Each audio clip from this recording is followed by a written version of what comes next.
மது ஒழிக்கணும்னு சொல்றாங்க. அதை பத்தி அவர் ஒரு ஸ்டாண்டர்டா ஒரு ஃபேமான ஒரு டிசிஷனை எதுவும் பேச மாட்டாரு.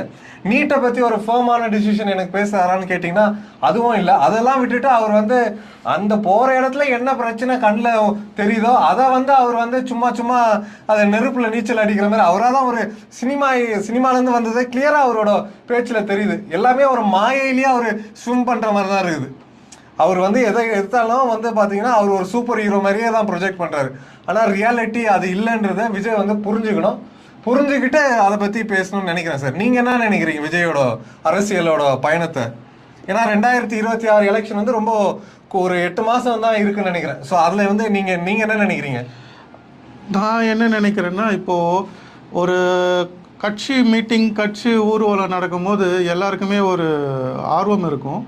பட் ஆனால் இங்கே என்ன நடக்குதுன்னா, அவங்க மீட்டிங் நடக்குதுன்னாவே ஒரு